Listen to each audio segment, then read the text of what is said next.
Olá, sejam bem-vindos ao Cenáculo, o canal que debate grandes obras e grandes ideias. Todos os sábados discutimos uma grande obra da literatura, do cinema ou das humanidades em geral. Inscreva-se no nosso canal no YouTube, ative as notificações clicando no sininho. Também nos acompanhe no Instagram, onde nós publicamos novidades e novos conteúdos sempre sobre os nossos próximos programas. Se você gosta do nosso conteúdo, e quiser ter uma interação maior conosco e nos ajudar a discutir sobre essas obras que nós trabalhamos, nós temos a seção Apoia-se, que por meio de uma quantia simbólica você pode conversar conosco pelo Telegram no nosso grupo, onde discutimos sobre cinema, literatura e humanidades. A seção está lá no nosso site www.cenaculo.com.br. Estamos aqui hoje no Instituto Hugo de São Vítor, nosso parceiro, para conversarmos sobre o livro O Progressista de Ontem e do Amanhã, de Mark Lilla, Desafios da Democracia Liberal no Mundo Pós-Políticas Identitárias. Um livro, assim, acho que dentro do espectro da esquerda, um livro até um tanto quanto polêmico, pela postura que o autor se coloca e as questões que ele aborda sobre a política norte-americana. E acho que por um todo, acho que muita da coisa que a gente encontra aqui no livro, a gente pode transpor para a política nacional, que também faz um tanto quanto de sentido. Afinal de contas, às vezes a gente vê que a política internacional acaba trazendo reflexos para a nossa própria política nacional, e o modo como se pensa lá fora também influencia o modo como se pensa aqui no Brasil atualmente. É que o Brasil tem que importar tudo, Porque o Brasil não tem criatividade. Não. Bom, Guilherme, o que tu achaste, assim, em linhas gerais do livro? Gostou, não gostou? E vamos falar um pouquinho sobre ele. Vamos lá. De um modo geral, assim, eu gostei do livro, eu tenho algumas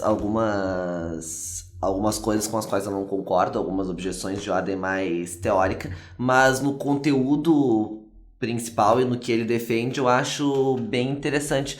O que eu acho que talvez seja importante de mencionar, para caso as pessoas não saibam, o Mark Lilla, ele é uma espécie assim de alta cúpula teórica do Partido Democrata, Ele é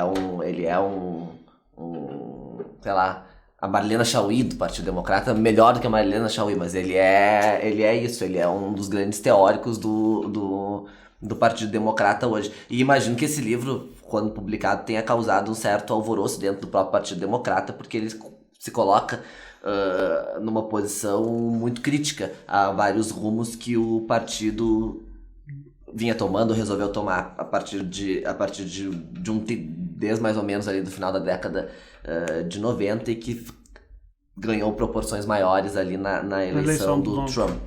É o livro de 2017, Isso.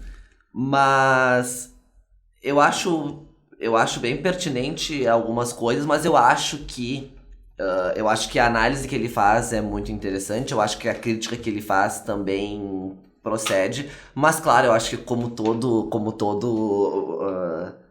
material que é feito para este fim, que como todo teórico, digamos, partidário, ele tem um lado, e acho que daí para fazer a leitura do livro é sempre bom ter esse filtro, assim, que ele tem uma proposta de que ele tem, e em vários momentos, daí a gente vai discutir isso, mas em vários momentos ele tem uma propositura de, digamos assim, partidário como é que eu posso eleitoral, colocar? Mas assim, de meios de ação efetivos, do tipo, Não é só uma coisa teórica, mas é do tipo, temos que fazer X, ou temos que fazer Y. Isso eu achei interessante, porque afinal de contas ele não fica apenas na teoria e diz mais ou menos não, mas ele tenta abordar e traçar certos caminhos, pensar o que fazer, O que fazer nessa conjuntura política que nós estamos para que a gente consiga tais objetivos. Exato. Eu acho que em linhas gerais a gente pode, antes de adentrar assim no conteúdo propriamente dito, mas em linhas gerais a tese principal do livro seria de que o Partido Democrata teria abandonado aquelas pautas vinculadas aos direitos trabalhistas e aquela visão mais sindical que ele tinha no começo, desde os anos 30 até o final dos anos 90. E principalmente, não só trabalho sindical, mas com a ideia de, aqui mais vinculada ao governo Roosevelt, que ele dá a ideia de um bem comum. De um bem comum, exatamente. De uma ação social conjunta, assim, de uma coisa... E o Partido Democrata perdeu essa visão, segundo ele, e nos últimos anos tem se dedicado mais a essa pauta de políticas identitárias, que na visão dele é uma pauta que, além de não ajudar em nada, prejudica porque é uma pauta que divide a sociedade e não une a sociedade ao redor de um projeto comum. Essa é a tese central do livro. E aí ele vai desdobrar essa tese em 3... O livro é bem curto, né? Ele tem 120 páginas, eu acho. Exato, mais ou menos isso. Ele é até meio polêmico, porque ele foi cancelado esses tempos, não, já faz um tempo. Acho que lá por 2016, 2017, por aí, ele sofreu uma espécie de cancelamento, assim, do pessoal da esquerda, porque ele escreveu uma coluna no The New York Times que não foi muito bem aceita e tal. O pessoal ficou achincalhando ele. Vamos deixar aqui na descrição do vídeo o link não só para aquisição do livro, mas eu vou deixar também o link da entrevista dele no Roda Viva, que é logo quando ele foi cancelado, que começa o programa já discutindo isso. E essa ideia que ele acaba trazendo de que o elemento que trouxe grande força ao Partido Democrata no século XX seria essa ideia de cidadania e de união do povo americano como um povo que se ajuda, que se apoia e que forma uma grande só nação no seu trabalho social completo, ou seja, que a sociedade com a sua ajuda mútua acaba evoluindo. Ele diz no momento que se muda a tônica, e é interessante isso, porque ele coloca um ponto de vista que até então me parecia inédito, de que as pautas identitárias elas não surgiram dentro da esquerda, mas surgiram a partir de uma mudança de postura e de visão que partiram, que antes se olhava para a sociedade e a sociedade civil como um todo, e a mudança de tônica na década de 70, e daí ele vai dizer que isso está associado também às mudanças no estilo de vida norte-americano, acabam fazendo com que gerem uma espécie de individualismo. E esse individualismo ele vai por duas vertentes. O da direita vai para uma vertente, mostrando essa visão antipolítica que ele diz, antigoverno, em que o cidadão ele deve cuidar de todas as coisas ele, si próprio, sem precisar da ajuda do governo, e por outro lado essa visão mais isolamentista, né, social, na esquerda acaba caindo justamente nas políticas identitárias. Que é o que ele diz, né, que é o sujeito que quer levar a sua... que o individualismo de direita seria o sujeito que não quer nenhuma intervenção. Vocês fiquem aí de boas que eu toco a minha vida. E o de esquerda seria o sujeito que pega a sua particularidade mais excêntrica, pessoal, e aí ele quer fazer dessa excentricidade uma pauta para toda a sociedade a partir daquela característica que ele tem. Exato. Bom, começa então assim, eu acho que a gente já pode, dado essas premissas sobre o livro, até para poder falar sobre ele. Ele, como um teórico do Partido Democrata, ele acaba colocando esse problema justamente no elemento, acho que o estopim aqui da obra acaba se dando ali na primeira página, quando ele fala sobre a eleição do Donald Trump, né? E que ele diz que a eleição de Donald Trump acaba sendo um momento chave de repensar a política norte-americana como um todo, mas mais especificamente para o Partido Democrata, obviamente, por ter sido o derrotado nas eleições, né? Então, aqui ele não tenta fazer uma análise de Donald Trump, ou seja, quais foram os erros e acertos dele, e ele comenta em alguns momentos que o Donald Trump, às vezes, ele falava mais a verdade do que as pessoas costumam aceitar que ele vá, porque às vezes ele falava certas coisas que colocavam em xeque tanto o Partido Democrata quanto o próprio Partido Republicano. Né? Ele diz a eleição do Trump é um momento chave porque é um outsider que entra na política americana e que vence. E isso tem que ser visto não como uma excentricidade, mas sim como um elemento diagnóstico do que o americano está pedindo com esse tipo de eleição que o Trump venceu. O que eu acho interessante que ele vai trazer aqui é que isso é fundamental em matéria de política, então essa análise que ele faz eu acho muito interessante, que é o que na visão dele, a ideologia liberal nos Estados Unidos, portanto, a esquerda norte-americana, haveria aberto mão de lutar pelo imaginário do povo da América como um todo. E a partir desse momento que tu não consegue dar uma visão imaginativa para aquelas pessoas, tu não consegue fazer com que aquelas pessoas projetem um projeto em comum. Então, a partir desse momento, não tem uma razão das pessoas votarem no Partido Democrata, porque não tem como... Eles não fazem parte, não povoam o imaginário daquela sociedade. E o que eu acho muito interessante, esse trecho eu acho que vale a pena ler, é quando ele começa a dizer, então, desse critério que foi feito, ou dessa postura que foi adotada pelo Partido Democrata de apostar na política identitária e não em pautas que fossem comuns a todos os cidadãos. E aí, quando ele vai falar disso, ele traz 2 dados, digamos assim, que não são bem dados, né? Mas ele faz uma observação aqui nesse momento, e ele faz outra mais adiante, que também quando chegar a hora eu vou falar, porque eu achei muito interessante. Mas, nesse momento, ele diz assim... que no site do Partido Democrata, no momento em que escrevo, a página do Partido Republicano exibe com destaque um documento intitulado Princípios para a Renovação Americana, uma declaração de posições sobre distintas e abrangentes questões políticas. A lista começa com a Constituição, nossa Constituição deve ser preservada, apreciada e respeitada, e termina com imigração. Precisamos de um sistema de imigração que proteja nossas fronteiras, resguarde a lei e impulsione nossa economia. Não há documentos como esse no site do Partido Democrata.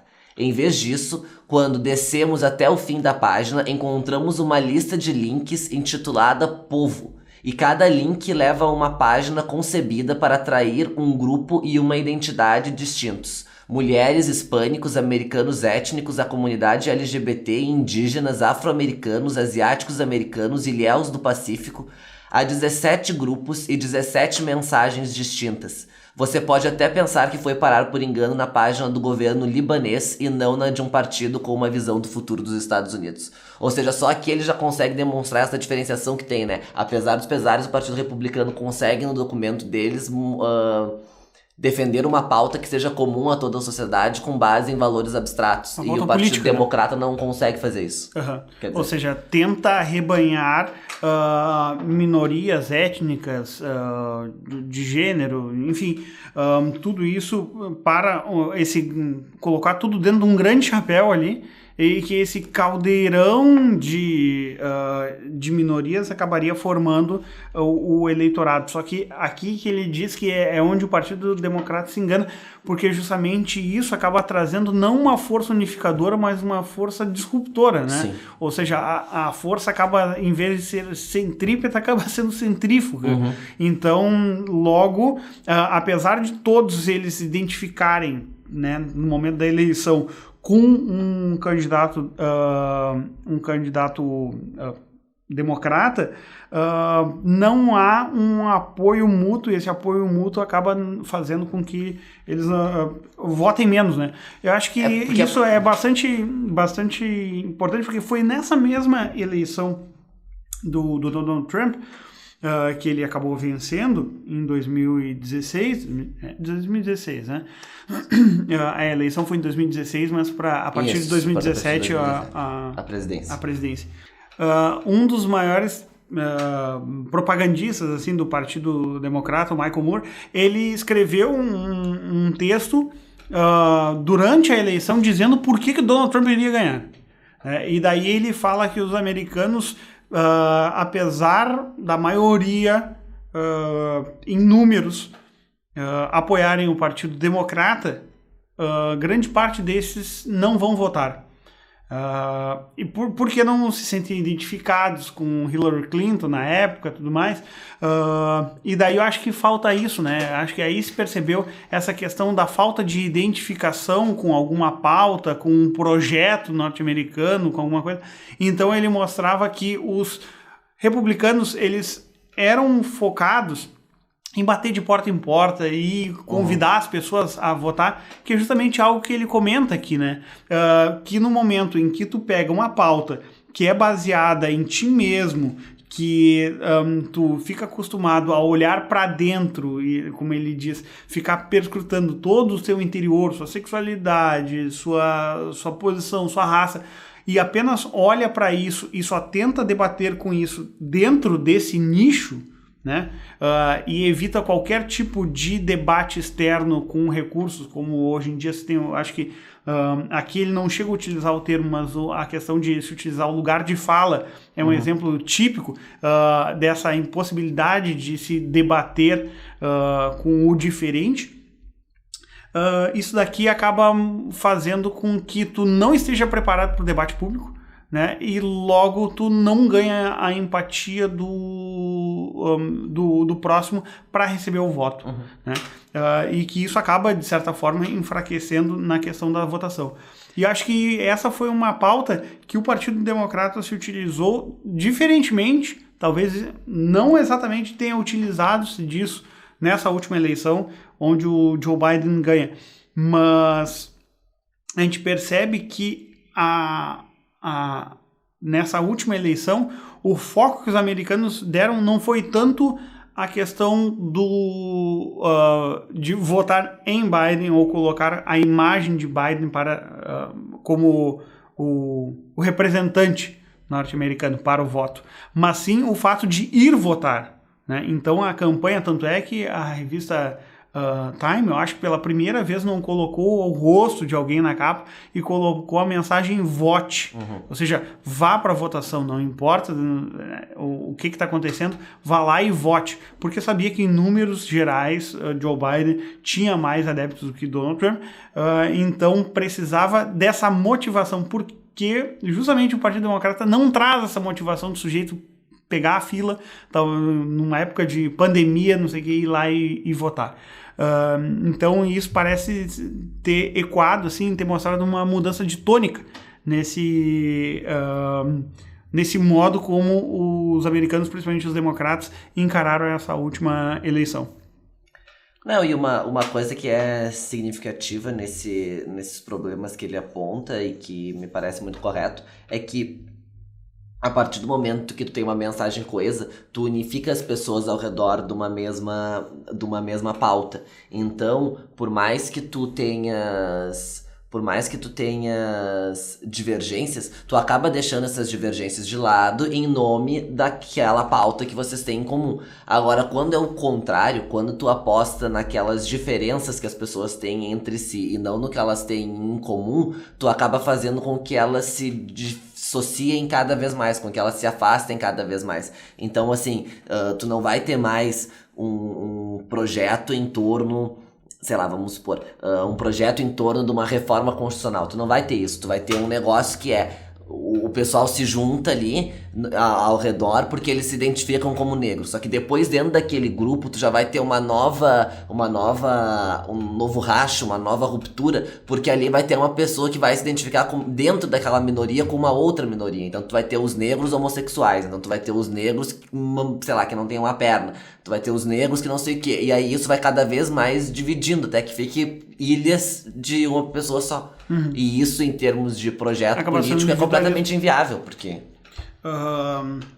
Então, ele acaba dizendo que dentro dessa ideia de individualismo, o Partido Republicano consegue trabalhar de modo muito melhor do que o Partido Democrata. Porque o Partido Democrata ele está baseado naquilo que ele identifica como a ideia unificadora que o Roosevelt acabou dando ao partido no início do século XX, depois do crash de 29 com o New Deal, né? A partir do New Deal. Então ele parece ser bastante prático, dizendo assim, não adianta muito o Partido Democrata fazer inúmeros protestos, celebrações, marchas até Washington, né? Porque isso não leva a resultado. O que leva a resultado é tu debater com as outras pessoas, tu ir de porta em porta, tu fazer uma política não só, pensa, vamos todos fazer uma marcha e ir até Washington. Não, vá à tua região e lá na tua região tu tente arrebanhar votos para o candidato local, para o candidato regional, para o candidato estadual e para o presidente, né? E daí sim, né, para o legislativo, eles o mais válido, se tu quer proteger, por exemplo, os motoristas negros de abusos policiais, os gays de assédio na rua, tu tem que fazer com que sejam eleitos gays, negros, etc. Ele diz. Não especificamente, mas ou pessoas que defendam essa pauta. Que defendam essa pauta para que eles indiquem promotores de justiça que simplesmente criminalizem essas ações e tudo mais. Ou seja, não adianta tu pensar nesse problema e tentar estruturar a sociedade em si. Tu tem que colocar políticos que defendam essa pauta para que eles façam esse tipo de projeto funcionar politicamente e não socialmente para depois, mano. Se tu tentar mudar a sociedade para depois tentar ganhar o poder, o que ele vai dizer ele usa uma frase de efeito em um momento da obra, que é o seguinte, ele diz: o liberalismo identitário deixou de ser um projeto político e se metamorfoseou num projeto de evangelização. A diferença é a seguinte: evangelizar é dizer verdades ao poder. Fazer política é conquistar o poder para defender a verdade. Ou seja, se tu quer tal pauta, tu tem que primeiro assumir o poder e depois sim tu tem que colocar essa pauta em prática. Né? Então é justamente aquilo que tu disse no início. Ele parece não apenas trabalhar na teoria, mas dizer, praticamente a gente tem que fazer tal e tal coisa para que isso gere resultados. Porque poder nada mais é do que fazer com que as pessoas façam aquilo que tu quer que elas façam. Exato. Isso é poder. Ou seja, mandar e ser obedecido. Porque se tu manda e ninguém te obedece, daí tu não tem poder, não tem nada. Então ele acaba fazendo ali no início da obra mesmo uma espécie de separação dentro do século XX daquilo que ele chama de duas dispensações, a dispensação Roosevelt e a dispensação Reagan. Né? No Roosevelt, então, ele coloca como base, ou seja, ele utiliza esse termo dispensação, que é um termo que ele retoma lá da teologia, daquelas 7 dispensações, às vezes variam, né, na teologia, as 7 dispensações, as 7 eras do projeto divino, assim. Então ele diz 7 eras, né? Agora aqui ele vai utilizar, existem 2 eras, existem 2 épocas bastante distintas dentro da política norte-americana desse último século, que é a Roosevelt e a Reagan, né? A Roosevelt, baseada na união civil, no envolvimento público como uma ajuda mútua para minimizar riscos, dificuldades, e principalmente para defender qualquer tipo de tentativa de supressão dos direitos universais, dos direitos humanos. Enquanto que a Reagan trabalha com a individualidade como uma base sem interferência do Estado, com o espírito da sociedade exercendo uma união em pequenas comunidades, essas comunidades sendo com interesses afins, como comunidades religiosas, de pequenas sociedades, pequenos locais rurais, e sem interferência e a taxação do Estado. Daí ele diz, essa daqui é uma dispensação antipolítica, porque a política trabalha com a questão da sociedade como um todo. E aqui essa ideia que a dispensação Reagan traz é não vamos trabalhar com a sociedade como um todo. Vamos trabalhar com as necessidades individuais dos seres humanos, dentro da família, dentro da comunidade religiosa, né? Então são pequenos focos que vão trabalhar no seu conjunto sem interferência e sem o bloqueio, principalmente, do governo vindo de cima, né? Essa então, aqui já é uma das críticas que eu faço, que eu acho eu acho interessante a questão que ele coloca, mas o que me incomoda um pouco é o fato de que tanto nessa parte quanto na outra, ele não dá dos títulos especialmente, esse conceito que ele tem de política, ele não é meio capenga, né? Ele coloca ali o que ele acha, mas é um conceito. Tanto é que uma coisa que me chamou bastante atenção, por exemplo, nessa primeira parte, é o seguinte, que ele chama de antipolítica, é que ele cita o Tocqueville no prefácio. E quer dizer, o conceito do Tocqueville de política lá na Democracia na América, na verdade, se tu for ler, ele é um conceito que condiz muito mais com o conceito que ele traz de antipolítica do que conceito porque o que o Tocqueville vai dizer justamente o que é importante não é o Estado ou essa questão toda, o que é importante é que os Estados Unidos têm esse espírito associativo das pequenas associações, dos pequenos conglomerados de bairro, das igrejas, das escolas, do clube do comércio, não sei o que. É isso que tem que ter, porque isso que é a política deles. Então, nesse caso aqui, me parece que ele tem um conceito meio... que é um conceito dele. Mas eu acho que é mal posto, assim, o conceito dele. Porque também ele nem explica muito, né? Mas ele acaba não explicando, ou seja, o seu conceito de político. Não sei, fica meio talvez não seja aqui o que ele... o que estaria proposto, né? Ele já coloca um pressuposto aqui, qual seria. Mas no Tocqueville, por exemplo, todas essas pequenas associações, elas não trabalhariam para um bem comum? Não, elas trabalhariam para um bem comum, mas a questão é que parece que da forma como ele vê aqui, ele não consegue dissociar o bem comum de uma presença, digamos assim, governamental presente, né? Porque tu pode ver o seguinte, ele coloca até que a era do bem comum era a era do Roosevelt, mas por que tu vai dizer que a era do Reagan não era a era do bem comum? Por que essas pessoas que estavam vivendo a sua vida lá naquelas comunidades não estavam, de certa medida, em certa medida também proporcionando o bem comum? Eu acho que aqui depende de um conceito que ele também não dá, do que é o bem comum, né? Sim. Porque é aquilo que o Peterson diz, acho que ele diz não me lembro se é no 12 regras ou se é na introdução do mapa dos significados, mas tem um momento que ele diz, né, olha, pro bem comum tem duas visões, tem o pessoal que acha que o Estado tem que te proporcionar tudo, e tem o pessoal que acha que, daí ele diz na corrente na qual eu me filio, que acha que pessoas vivendo as suas vidas bem, a sociedade em conjunto vai progredir. Então acho que são, mas ele não deixa claro, essa é uma crítica que eu faço a ele, no caso, é que ele não deixa clara a visão dele, né? Ele te coloca, tipo, bem comum. Tá. Mas dá assim, a entender que a partir do posicionamento dele, ele acredita que o bem comum esteja mais vinculado ao Partido Democrata. Ao Partido Democrata e logo à União Civil, ao envolvimento político de ajuda mútua, a toda aquela política que o Roosevelt estabeleceu ele tem... no seu legado. Né? É que assim, tem um negócio que eu acho... assim, né, bem comum é um termo que tradicionalmente em filosofia, em ciência política, etc, ele vem desde Aristóteles até hoje, é um negócio que se mantém. O que eu acho que talvez ele queira dizer aqui, que às vezes se confunde, que é meio que uma palavra da moda, ele sempre tem né, a gente sabe disso, sempre tem palavras da moda que daí o pessoal raciocina em torno dessas palavras, o pessoal tem, e aqui me parece que ele tem um certo apreço, eu acho que talvez seja isso que ele queira falar com bem comum, Ele tem um certo apreço. Ele tem um certo apreço pelo conceito de cidadania. E eu acho que é nesses termos assim que ele trabalha o bem comum. Tipo, é um aspecto mais da sociedade civil mesmo. Do tipo, não jogue lixo na rua, não sei o quê. Nesse termo mais, seja um bom cidadão. Não fume onde é proibido. Nem isso. Eu acho que, por exemplo, apoio a causas trabalhistas, esse tipo de coisa, né? SUS, sistema de saúde gratuito, etc. Exato. De políticas públicas. Isso, exato.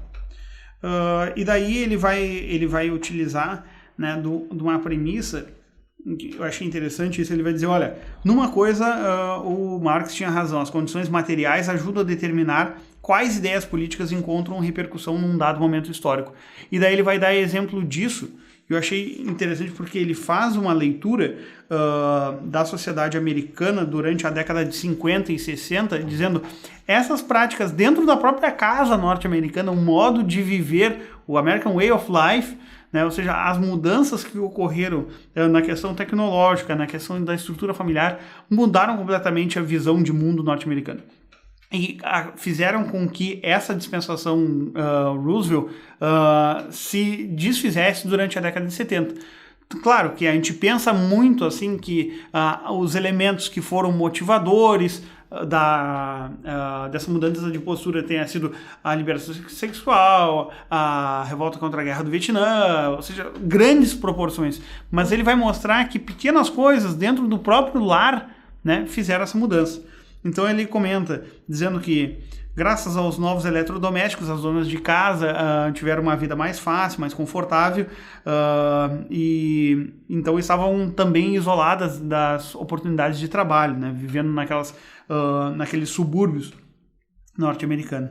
Então a dona de casa frustrada acaba se tornando uma espécie de estereótipo, né? A pílula anticoncepcional e o divórcio sem a culpa, o aborto, acabam se tornando então legalizados.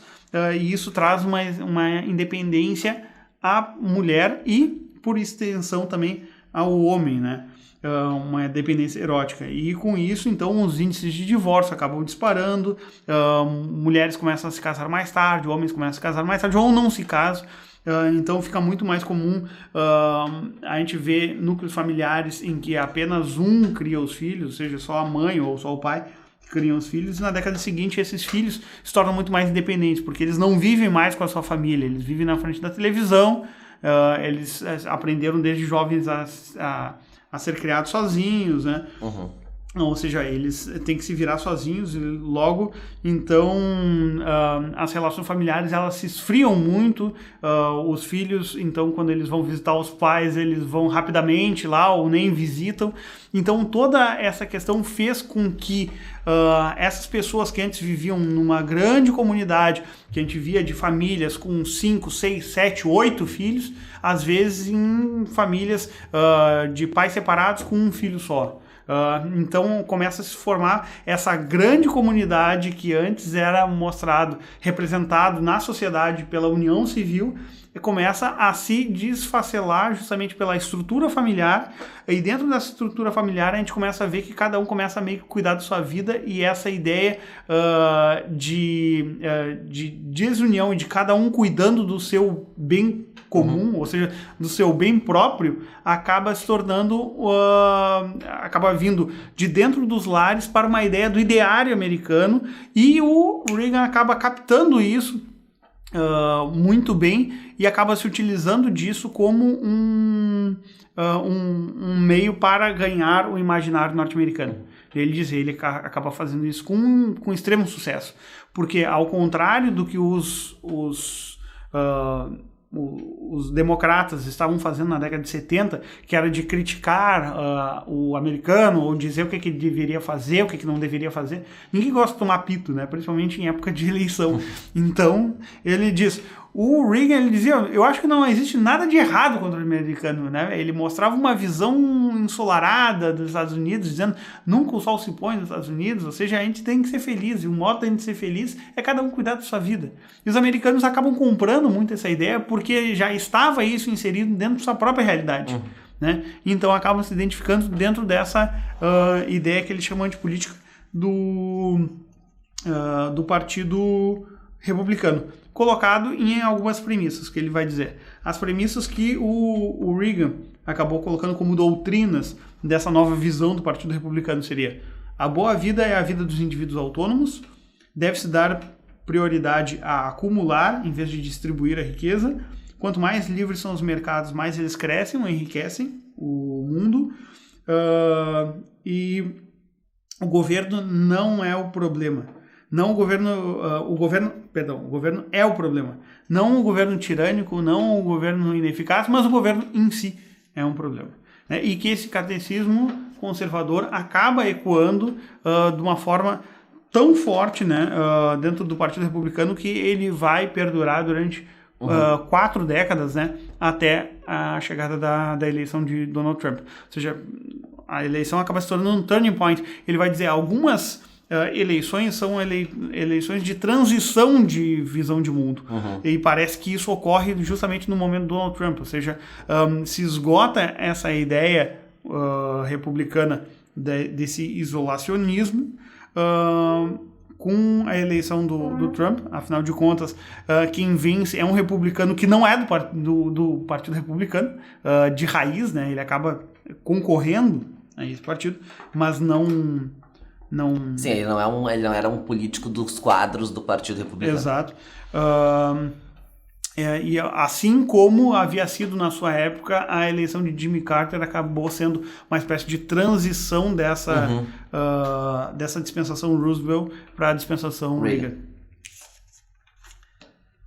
Passemos então à parte da pseudopolítica.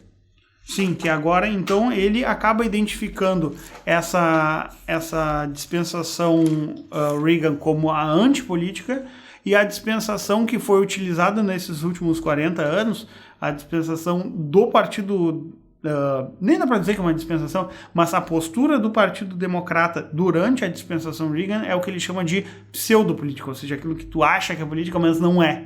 Né? Justamente, ou seja, a perda do ideário político norte-americano. E aqui ele vai colocar algumas questões bem interessantes que eu acho que vale a pena a gente mencionar, assim. Primeiro ponto, a questão que a mim me parece pelo menos bastante relevante, que é a questão do papel que a universidade tomou a partir dos anos 60 na formação não só intelectual dos novas lideranças políticas, como na própria no fato de ter se tornado uma geradora de líderes políticos, né? Ele vai dizer que até os anos 60, os membros do Partido Democrata, os grandes militantes da política liberal ou progressista, eles eram pessoas que vinham vinculadas ou a movimentos sociais, ou a sindicatos, ou a associações de trabalhadores, de artesãos, enfim, de coisas assim, de marinheiros, não sei o quê. Essa coisa mais mão próxima na massa, né? e Ou mais seja, do americano realista. médio, né? E que dos anos 60 em diante isso mudou. Dos anos 60 em diante, a grande produtora de líderes políticos passou a ser a universidade. Que significa que, portanto, haja um certo distanciamento. E ele mesmo diz, né? Significa que, a partir dos anos 60, se tu quer entender quais são as perspectivas que o Partido Democrata vai ter, tu precisa saber o que acontece dentro da universidade. É o que acontece dentro da universidade que vai ditar quais são as diretrizes que o Partido Democrata vai seguir ou não. É uma leitura perfeita, né? Exatamente isso. A gente percebe essa tônica dentro do Partido Democrata, que é aquilo que defende... E no Brasil é a mesma coisa. Ou seja, aquilo que defende... aquilo que é defendido dentro da universidade vai ser absorvido pelo discurso político dos democratas, né? E aí ele vai fazer uma diferenciação que eu também acho muito curiosa entre esses movimentos que existem hoje e os movimentos que existiam lá nos anos 60. Os movimentos de direitos civis e tal, dos movimentos negros, E ele traz uma comparação que é bastante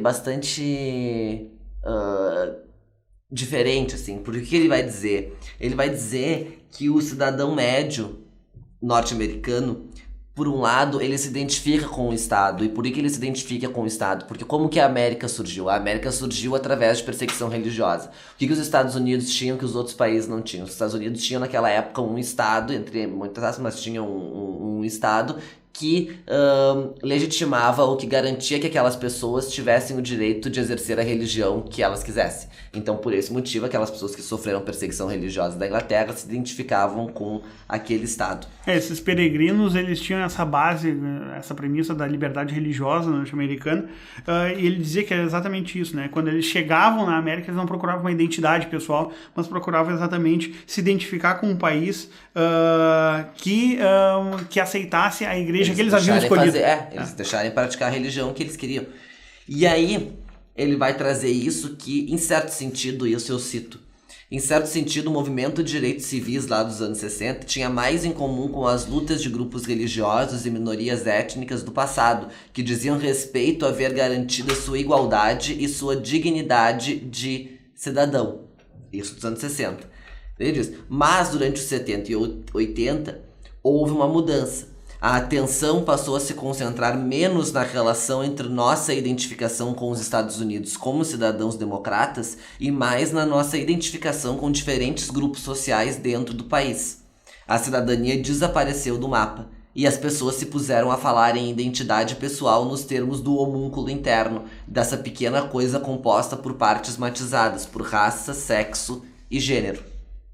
E aí ele diz, e essa parte final eu acho muito boa, que ele diz assim, o desafio lançado por Kennedy, que posso fazer pelo meu país, que tinha inspirado as gerações dos anos 60, tornou-se ininteligível. A única pergunta com significado ganhou uma dimensão profundamente pessoal. O que o meu país me deve em virtude da minha identidade? Exatamente. Esse final aqui ficou realmente muito bom. E ele vai então mostrar essa relação, né, de se colocar, ou seja, hoje em dia ninguém gostaria de perder a vida pelo seu país, ir para uma guerra, ou seja, quando se tem essa ideia de cidadania, se tem a ideia de defender a própria nação, a ideia que se tem de nação, e daí hoje em dia, justamente por essas questões tão dramáticas que os Estados Unidos enfrenta em relação a gênero, a sexo, e assim por diante, a ideia de cidadania norte-americana parece que é colocado de lado.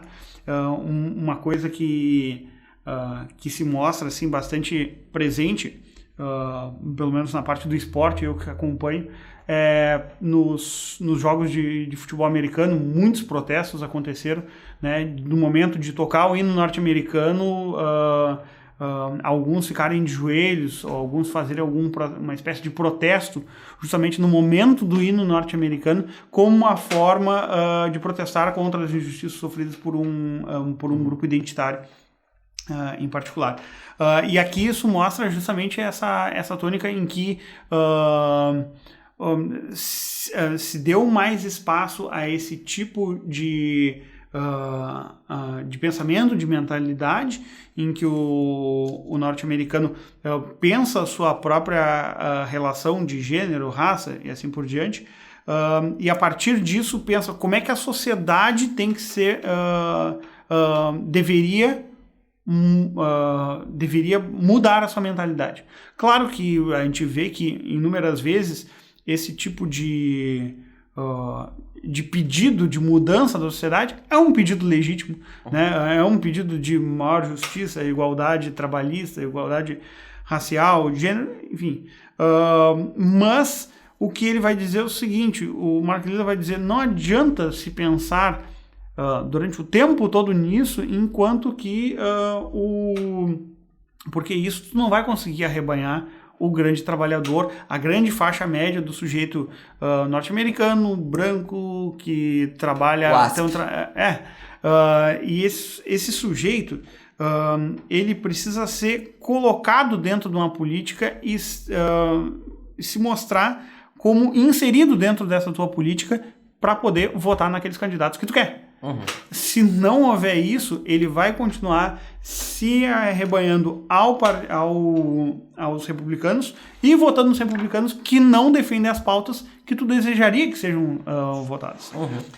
Então ele coloca o exemplo do aborto, em que ele, por exemplo, é um autor que defende, né, a pauta do aborto. Ele diz, mas isso significa que não é porque eu defenda isso que eu precise, sempre quando for votar, eu defender um candidato radical que sempre seja abortista e tudo mais.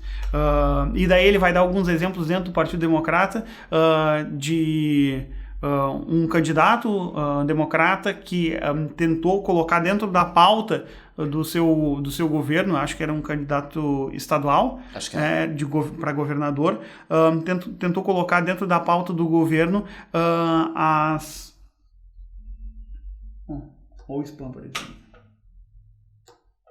Olha, aqui interrompeu e cortou, só para avisar vocês não olharam pra câmera nenhuma vez. Ah, não, né? Pois é falta de costume. Vocês só estão meio virados pra cá aqui, acho que vocês até têm um torcicolo. Tá, assim. eu vou falar, fala que eu vou falar, olha, vamos ver. Então, eu nem sei o que eu tava falando. Tá, do aborto. Do né? aborto. Tem um abortista. Esse candidato tentou colocar uma pauta mais voltada ele era um candidato católico, se não me engano, e havia tentado colocar uma pauta cristã e anti-abortista dentro do seu plano de governo, e isso foi rechaçado pelo partido. E daí se percebeu que uma grande fatia daqueles que iam votar nesse sujeito, que eram católicos, né, acabaram não votando porque viram que a sua pauta não estava sendo inserida ali, ou seja, bom, eu não vou votar num candidato que não coloca como pauta aquilo que eu acredito. E por esse motivo o sujeito acabou perdendo a eleição. Ou seja, por uma questão específica, por não colocar aquilo como uma pauta, tu acabou perdendo esse candidato que iria trazer avanços em outras pautas que tu deveria ter pensado. Ou seja, é aquela coisa da política ser a arte do possível, né? Ou seja, até onde eu consigo avançar, claro, até onde eu consigo ceder e até onde eu consigo pressionar para que as minhas pautas sejam colocadas como para o debate público, né? Porque ele até coloca, não achei aqui, mas em algum momento ele faz essa menção que eu achei uma imagem muito forte, talvez seja lá na introdução, que para comparar o Partido Democrata de hoje e o Partido Democrata de ontem, ele faz a menção do símbolo, né? que o símbolo do Partido Democrata na época do Roosevelt era a mão do sindicato apertando a mão da empresa privada, digamos assim, num conjunto entre sindicatos e empresários. E ele diz que qual é o símbolo hoje da esquerda norte-americana, é o triângulo lá do Pink Floyd. Quer dizer, um facho de luz que passa pelo prisma, e quando passa pelo prisma ele se dilui em várias cores. Quer dizer, é justamente a ideia contrária. Se a primeira dava a ideia de união, a segunda dá a ideia de desunião, quer dizer. Exato. E aqui ele vai trabalhar, e eu acho que com isso aqui ele fecha bem assim essa parte. A questão que existe uma diferença entre público e privado. Existe uma diferença entre o que tu faz na tua vida privada e o que é feito no ambiente público. E ele diz qual foi o problema dessa esquerda identitária. Ele diz o que todos esses grupos queriam da política era mais do que justiça social. Queriam também que não houvesse espaço entre o que sentiam dentro de si e o que fazem no mundo lá fora. Querem se sentir em comunhão com movimentos políticos que refletem a compreensão e a definição que fazem de si na qualidade de indivíduos. Ou seja, tu não tem mais esse distanciamento. Tu quer que a vida pública seja apenas um reflexo da tua vida privada. Então tu leva pra vida pública essas coisas mais íntimas e particulares da vida privada, e tu quer que isso seja refletido, ou que isso tenha um efeito na vida pública. Isso a gente vê muito aqui nos partidos políticos brasileiros, e especificamente na época de eleição. É só tu pegar, por exemplo, o horário eleitoral gratuito, em que tu vai olhar os candidatos e o fulano vai dizer: eu sou o candidato da Zona Norte de Porto Alegre, eu quero fazer pela minha comunidade. Bom, tu só vai receber votos da tua comunidade, tu não vai conseguir entrar, porque se a tua pauta estabelecer uma melhor urbanização no teu bairro, ou seja, quem é do outro bairro, ou seja, do outro lado da cidade, não vai ter nenhum interesse em fazer o voto em ti, e simplesmente tu não vai conseguir, a não ser que seja um bairro enorme ou alguma pauta maior, assim. Mas a gente vê de inúmeras pessoas tentando esse tipo de identificação, às vezes uma identificação de bairro, de localidade, ou eu sou o candidato da ciclovia, eu sou o candidato, não sei, tenta esse tipo de coisa, e ele só vai conseguir uma faixa muito estreita. Dentro dessa faixa estreita ele não vai conseguir todos os votos, ele vai conseguir alguns votos, né? Ou seja, se ele já cortou em 95% a sua pauta para dar foco a esses 5%, dentro desses 5% ele vai ter uma chance de acerto, ele vai ter uma quantidade de sucesso, e logo vai ser inútil, né? E ele vai falar bastante sobre essa crise de identidade, né? Lá na página 58, eu achei interessante, porque ele fala que o psicólogo alemão, durante a década de 50, o Erik Erikson, ele descobriu o seguinte: enquanto o paciente da psicanálise antiga sofria mais de inibições que o impediam de ser o que e quem ele já sabia que era, o paciente de hoje sofre mais do problema de saber em que acreditar e quem deveria, ou na verdade, poderia se tornar. Não chega a ser novidade, ele diz. Tocqueville tinha apresentado o mesmo diagnóstico da mente americana no começo do século XIX. Isso daqui me faz uma relação muito estreita, eu acho, a relação do excesso de positividade que o Byung-Chul Han vai fazer lá na Sociedade do Cansaço. Ou seja, dizer, bom, antigamente, né, a gente via que a psicanálise ela tratava dos casos de neurose e tudo mais, porque era uma sociedade repressiva, e essa repressão acabava trazendo certos reflexos a esse ser humano. Hoje em dia, com o excesso de positividade, o problema acaba sendo outro, e esse tipo de abordagem psicológica acaba não sendo tão útil, eficiente, né? Tão eficiente, porque o excesso de positividade, ou seja, tu deves te tornar aquilo que tu quer ser, ou tu pode te tornar aquilo que tu quer ser, acaba exercendo uma certa pressão ao sujeito, que acaba sucumbindo a essa necessidade de tornar-se algo, e de que o mundo em volta seja algo que ele quer. Né? Perfeito. Muito obrigado.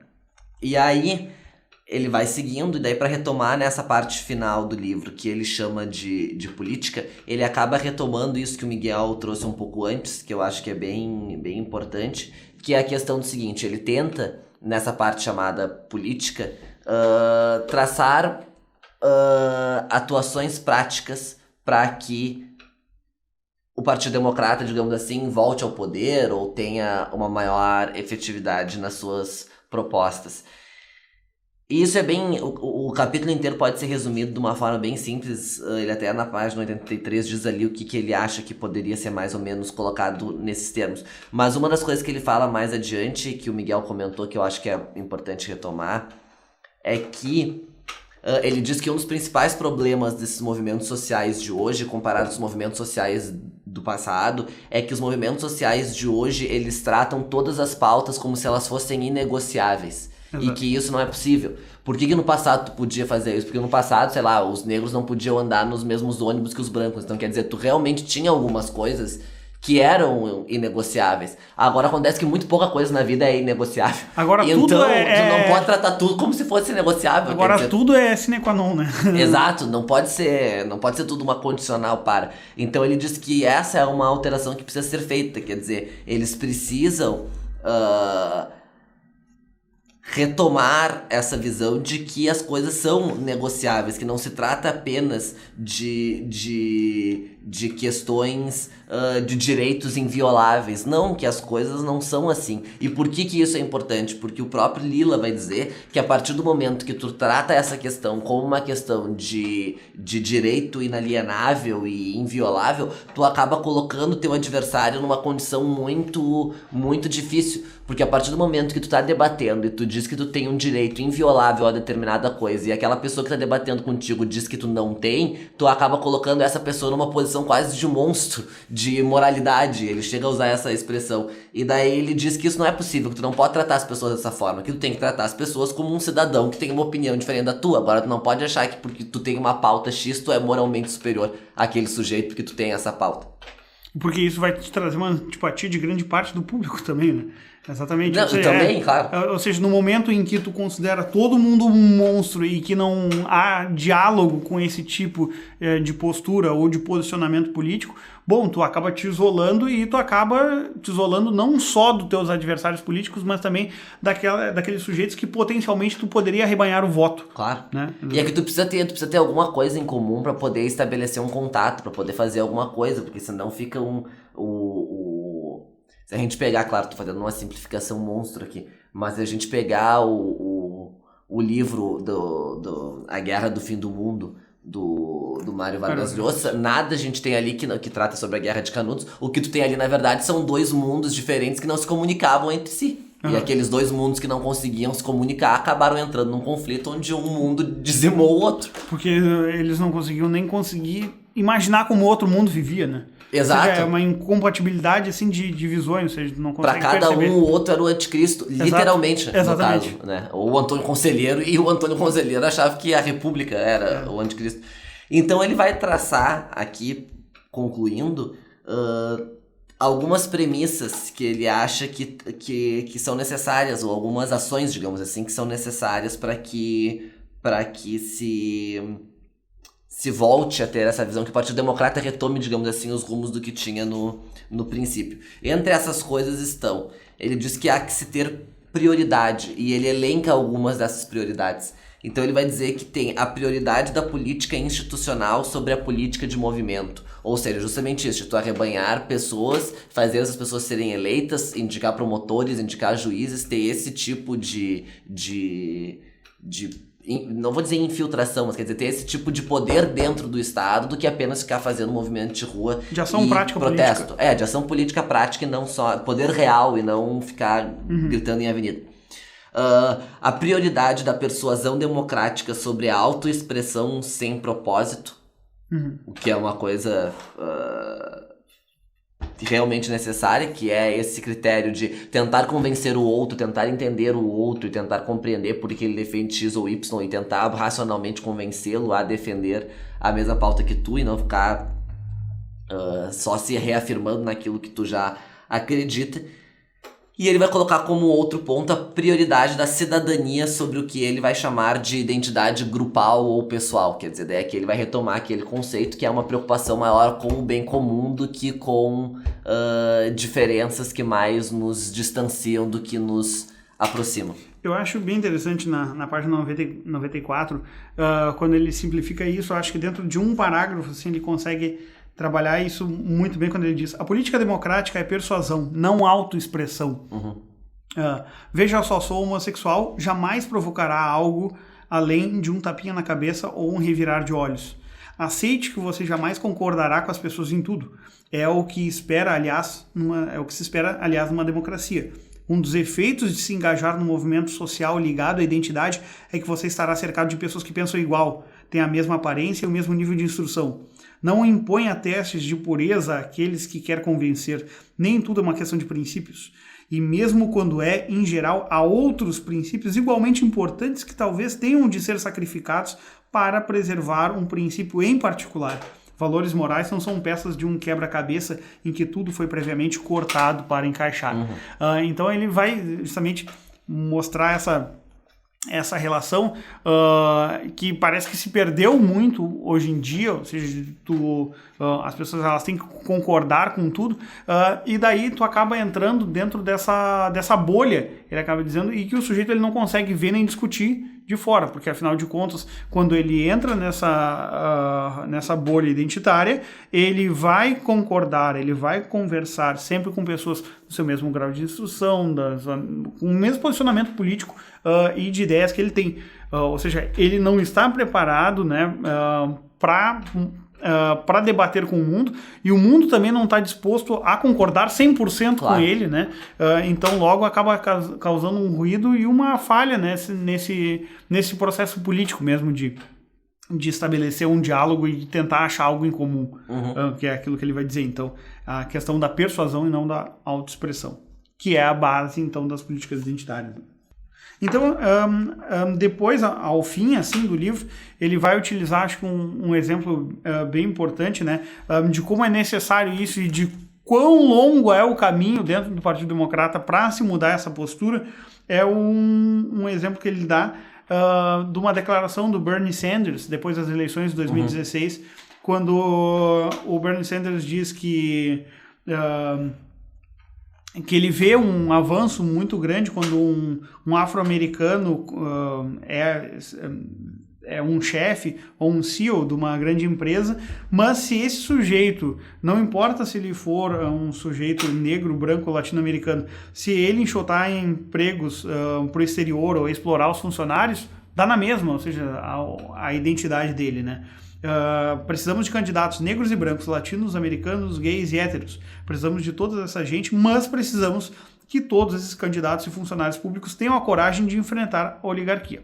Essa é a luta de hoje. Ou seja, aqui ele mostra um projeto político, e daí ele vai dizer que a antiga porta-voz do Bernie Sanders diz... logo depois, na minha opinião, não precisamos de brancos liderando o Partido Democrata nesse momento. Bom, então aqui tu continua vendo que a própria porta-voz do Bernie Sanders, que é um dos principais nomes do Partido Democrata, destoa completamente da visão do político. Ou seja, o que isso mostra? Mostra uma disruptura de diálogo e logo mostra que o Partido Democrata não tem nenhuma visão unitária do que se vai fazer no futuro como agenda política, né? E a gente percebe muito isso na própria eleição do Joe Biden, ou seja, o que o Joe Biden propôs como para o futuro norte-americano? Nada. O que ele propôs? A derrubar Donald Trump. Ele venceu justamente com essa agenda de derrubar Donald Trump e conseguiu. Agora, o que vai ser feito? A gente não, por exemplo, nos jornais, ultimamente, agora aqui no Brasil, a gente não ouve falar absolutamente nada sobre o governo de Joe Biden, né? Parece que ele meio que sumiu assim do mapa e ficou meio que num limbo, né? Até alguma coisa acontecer. Justamente porque parece que é um governo sem proposta. Foi um governo que teve como proposta derrubar outro governo, né? Justamente por essa falta de pauta unitária aqui que o Mark Lilla tanto fala da relação dessa crise da democracia liberal. Acho que, então, fica por isso, mais ou menos, essa nossa análise do livro do Mark Lilla, livro que vai estar disponível para compra ali no nosso link, na descrição do vídeo. Então, o livro Progressista de Ontem e do Amanhã, editado pela Companhia das Letras. Acho que foi ano passado que eles editaram esse livro, né? 2018, um ano depois da publicação nos Estados Unidos.